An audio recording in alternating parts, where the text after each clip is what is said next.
Në shtëpinë e Big Brother Kosova tensionet shpesh duken sikur mbushin çdo cep të mureve.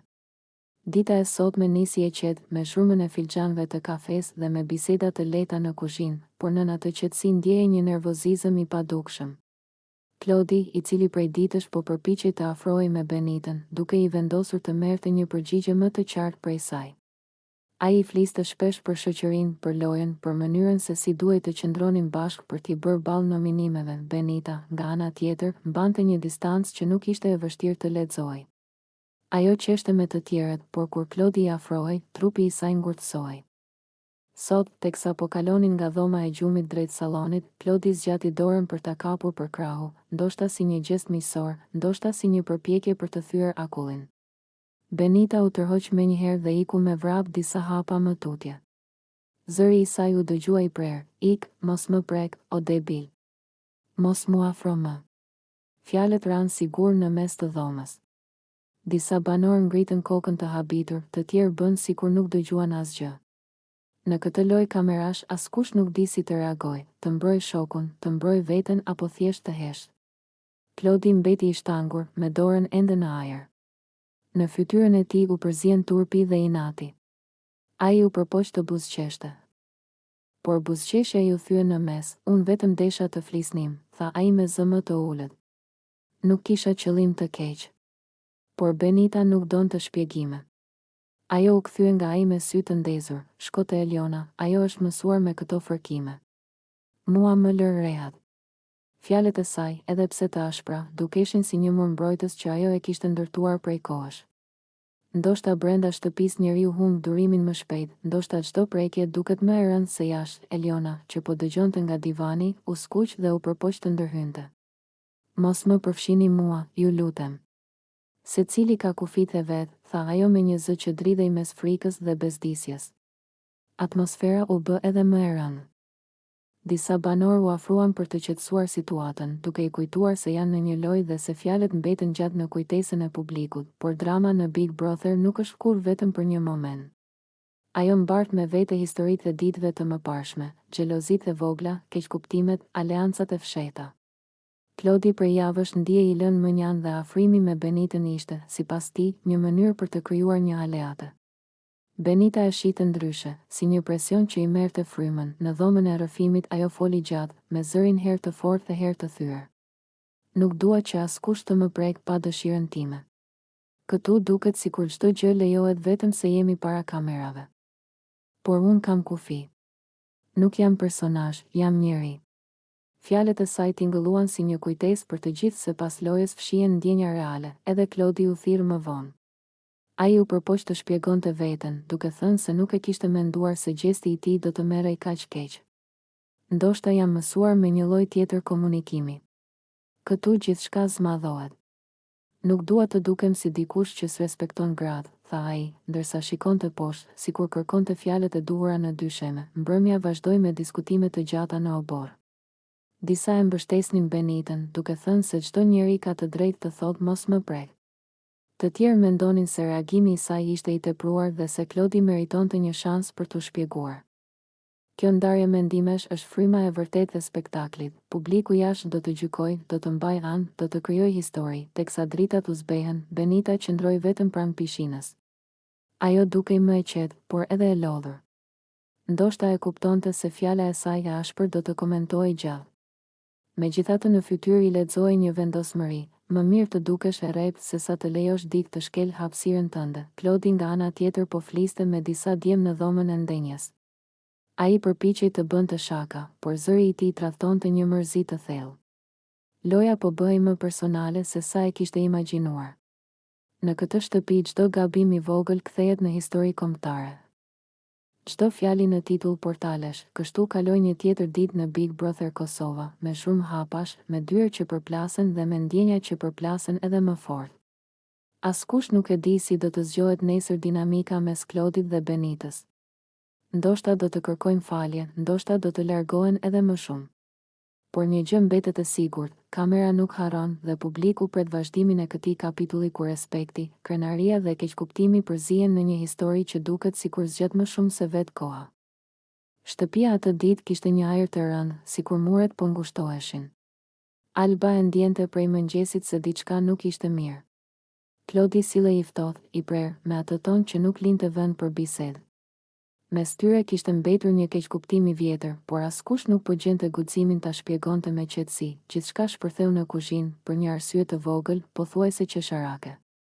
Një fjalë e thënë keq, një shikim i marrë për sfidë dhe pa pritur dy njerëz që dikur flisnin normalisht u gjendën ballë për ballë si kundërshtar. Alba ju afrua për të sqaruar diçka, por Klodi ngriti dorën në ajër, jo për ta goditur, por për ta ndalur. Mos më prek, i tha me zë të ashpër, mos më hyr kaq afër. Fjalët e tij ranë si shuplag. Alba u step për një sekond, pastaj inati ia mbyti çdo lloj maturie. Ajo e shtyr lehtë, më shumë si reagim nervash se sa si sulmi menduar. Kamerat heshtnin, por tensioni bërtiste, nga ai moment asgjë nuk u kontrollua më.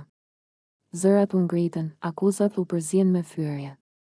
Klodi hodhi fjalë të rënda, nga ato që plagosin më shumë se çdo prekje. Alba ja ktheu po me atë gjuhë, duke u mbrojtur me dhëmbë të shtrënguar. Nuk po flisnin më dy njerëz, por dy krenarit të plagosura. Mos më fut në të njëjtin thes me ty, bërtiti ajo, ti nuk je më e mirë se unë, ja ktheu ai. Banorët e tjerë u afruan me nxitim. Disa u përpoqën t'i ndanin, të ulnin zërat, të ndërprisnin ciklin e helmit që po rritej. Por kur nervat arrin kulmin, njeriu dëgjon vetëm jehonën e vet. Alba dridhej. Jo nga frika, por nga poshtërimi. Fjalët që Klodi i kishte thënë i rrotulloheshin në kokë si gjemba. Ajo nuk e njihte veten në atë skenë, një vajzë që shtynte, që bërtiste, që mbrohej me po aq egërsi sa sulmohej. Klodi, nga ana tjetër, duke i verbuar nga inati. Më vonë do ta kuptonte se kishte kaluar çdo kufi, por në atë moment krenaria i fliste më fort se arsyeja. Ai e ndjente se po humbiste kontrollin, por nuk dinte si të ndalej. Produksioni ndërhyri. Zëra që kërkonin qetësi, duar që i largonin nga njëri tjetri, thirrje për të marrë frymë. Konflikti nuk ishte më vetëm mes tyre, ishte bërë çështje e gjithë shtëpisë. Alba u largua drejt dhomës së gjumit dhe shpërtheu në lodh. Ato lot nuk ishin dobësi, ishin reagim ndaj turpit, ndaj ndjesisë se dikush e kishte ulur si njeri. Ajo përsëriste me vete, nuk jam ajo që tha ai. Nuk jam. Klodi mbeti në korridor, i heshtur për herë të parë. Inati po i binte dhe në vend të tij po hynte pesha e fajit. Fjalët e tij i dukeshin tani të shëmtuara, të panevojshme. Ai e kuptoi se një moment nervash mund të prishë gjithçka. Shtëpia u nda në dy kampe, disa mbronin Albën, të tjerë Klodin, por e vërteta ishte se të dy kishin humbur. Kur një debat arrin të shtyrjet dhe ofendimet, askush nuk del fitues. Mbrëmja ra me një qetësi të rreme. Alba refuzoi të dilte nga dhoma për orë të tëra. Klodi kërkoi të fliste, por asaj nuk i bënte zemra ta dëgjonte. Mes tyre ishte ngritur një mur që nuk ndërtohet me tulla, por me fjalë të pamenduara. Dikush i tha Albës, mos lejo që një njeri të ta ndryshojë imazhin që ke për veten. Ajo tunte kokën, por brenda ende i dhemte. Ky konflikt nuk ishte vetëm një skenë televizive. Ishte përballje karakterash, plagësh të vjetra, krenarish që nuk din të kërkojnë falje. Dhe mbi të gjitha, ishte provë se sa lehtë një njeri mund të humbas dinjitetin kur lejon inatin t'i flas në vend të zemrës. Nata i gjeti të ndarë, secilin me mendimet e veta. Askush nuk e dinte nëse të nesërmen do të kishte pendim apo vetëm më shumë heshtje. Por një gjë ishte e qartë, ajo përplasje i kishte ndryshuar të dy, dhe disa fjalë, edhe kur era i merr, lën plagë që nuk duken në kamera. Shtëpia atë ditë dukej më e ngushtë se zakonisht. Muret e bardha, që dikur dukeshin neutrale, tani krijonin ndjesinë e një labirinti ku çdo hap dëgjohej dy fish. Alba ecte nga salloni në kuzhinë, nga kuzhina në korridor, me një nervozizëm që nuk po e fshite dot më. Prej ditësh ajo ndjente se treshi lëndrimi, Klodi dhe Eliona, po e largonin me qëllim nga çdo bisedë, nga çdo cep ku ajo përpiqej të afrohej. Nuk ishte thjesht ndjesi. Sa herë ajo ulej pranë tyre, biseda pritej. Sa herë hynte në dhomë, dikush gjente arsye të largohej. Ajo filloi t'i ndiqte jo nga dëshira për t'i provokuar, por për të kuptuar çfarë po flisnin që nuk donin ta dëgjonte. Atë pasdite gjithçka shpërtheu. Alba u afrua drejt dhomës së gjumit ku treshi po bisedonte me zë të ulët. Sa po e pan në prag, lëndrimi u ngrit dhe, pa thënë asnjë fjalë, mbylli derën. U dëgjua klik, u i tha të i bravës. Alba mbeti e shtangur. Hapeni derën, tha ajo nga jashtë. Asnjë përgjigje. Ajo trokiti sërish, më fort. Nuk keni të drejtë ta mbyllni derën. Kjo është hapësirë e përbashkët. Nga brenda u dëgjua zëri i Elionës, na lë rehat pak, Alba. S'po të bëjmë gjë. Por pikërisht ky ishte problemi, po i bënin diçka që rregullorja e shtëpisë nuk e lejonte, izolimin dhe bllokimin e hapësirave. Alba u kthye në sallon me hap të rënë. Kamera e ndoqi çdo lëvizje të saj. Ajo fliste me vete, por në fakt fliste për publikun, për produksionin, për çdo që po e shite. Kjo është për ndjekje ndaj meje, tha me zë të lartë. Më mbyllin dyert, më bllokojnë hapësirat, s'më lën të ulem askund. Hygerta e dëgjoi dhe ju afrua. Çfarë ndodhi? Po ndodhi ajo që po ndodh çdo ditë. Unë afrohem, ata mbyllen. Si të jem armik, jo banore. Tensioni u përhap në gjithë shtëpinë. Klodi doli nga dhoma i acaruar. Mos e dramatizo, Alba. Thjesht po flisnim. Po pse e mbyllët derën atëherë, ja ktheu ajo menjëherë. Çfarë fshihni? Lëndrimi ndërhyri me një ton më të ashpër, nuk po të përndjek njëri. Ti je ajo që na ndëjë. Ek hap pas hapi. Fjala përndjek ra si bomë. Alba u prek thellë. Unë jam këtu si ju. Kam të drejtë të jem në çdo dhomë. Debati po merrte për masa që askush nuk i kontrollonte dot më. Banorët e tjerë dolën nga kuzhina, disa për të qetësuar situatën, disa thjesht për të parë spektaklin e radhës. Dhe pikërisht në atë moment u dëgjua sinjali i njohur i shtëpisë. Zarfi i zi. Salla u mpak. Çdo herë që vinte zarfi i zi, dijej se loja kishte kaluar kufi. Alba ishte e para që foli. Ja pra. Këtë po ju thosha. Vëllai i madh, me zërin e ftohtë dhe zyrtar, nisi të lexonte rregullin. Bllokimi i dyerve dhe i hapësirave të përbashkëta është i ndaluar. Çdo veprim që izolon një banor ose e pengon të lëviz lirshëm në shtëpi konsiderohet shkelje e rënë dhe rregullores. Heshtje e plodh. Eliona uli kokën. Klodi kafshoi buzën. Lëndrimi u përpoq të duke i qetë, por sytë e tradhtonin. Zarfi vazhdoi. Çdo përsëritje e këtij veprimi do të sjellë penalizime individuale dhe kolektive. Albana. Dritat e primejit binin drejt e mbi fytyrat e banorëve. Studioja gumëzhinte nga zërat e publikut, por në mes të asaj zhurme duke i qartë tensioni mes Albas dhe Labit. Tema e mbrëmjes kishte nisur me dhuratat, me historitë jashtë shtëpisë, me raportin e Albas me Limin, por papritur biseda mori një drejtim krejt tjetër. Labi e kërkoi fjalën me qetësi, si njëri që kishte vendosur të fliste pa e ngritur zërin. A jeti zot me pa çka është dashnia? I u drejtua ai Albas. Askush këtu nuk ka ardhur me mat ndjenjat e tjetrit. Alba e pa me habi. Unë nuk po mat askën, tha. Po tregoj të vërtetën time. E vërteta jote nuk është ligj për të tjerët, ja ktheu Labi. Ti nuk ke ardhur këtu me tregu sa dhurata të ka bërë Limi, as me na mbajt ligjërata për dashnin. Në sallë u dëgjua një reagim i lehtë. Disa banor tundën kokën në shenjë miratimi, disa të tjerë mbetën të heshtur. Alba u përpoq të ndërhynte, por Labi vazhdoi, më i vendosur. Unë kam frikë vetëm Zotin, tha ai. As kamerat, as opinioni, as fjalët e njerëzve nuk më lëvizin prej asaj që jam. Këto fjalë e ndryshuan krejt atmosferën. Nuk ishte më debat loje, por diçka më personale, më e thellë. Mua jashtë më pret një grua e mrekullueshme, shtoi ai. Dhe çdo fjalë që e them këtu e mendoj edhe përballë saj. Alba e ndjeu peshën e asaj fjalie.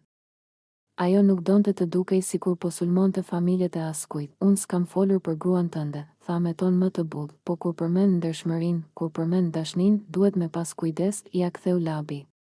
Se jo të gjithë jemi këtu për të njëjtën arsye. Ai u kthye pak nga banorët e tjerë. Unë Likun e kam mik. E njoh prej vitesh.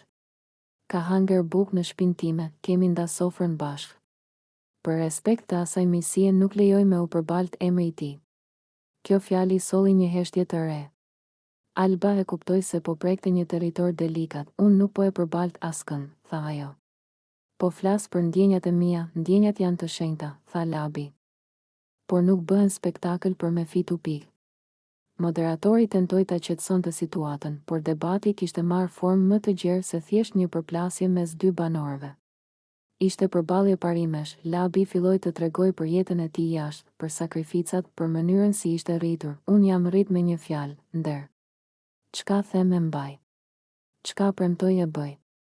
Dhe nuk lejoj me u përdor emri i dashnisë për lojë. Alba dëgjonte në heshtje. Brenda saj po përziheshin inati dhe respekti.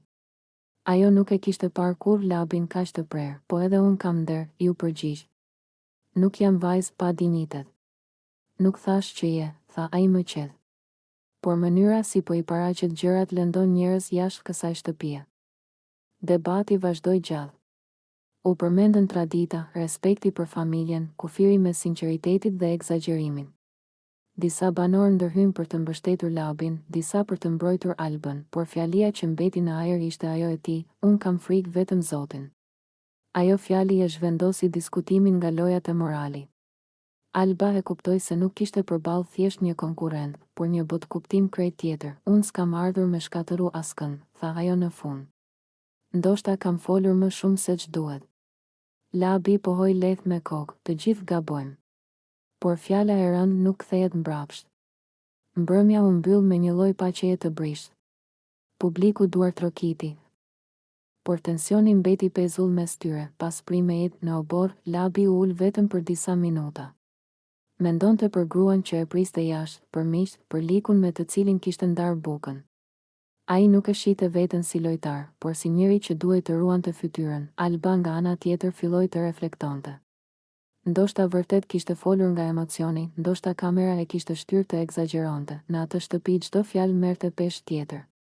Dhe ajo mbrëmje u kujtoi të gjithëve se përtej lojës ekziston jeta reale, njerëzit real dhe Zoti që secili e mbante në ndërgjegje.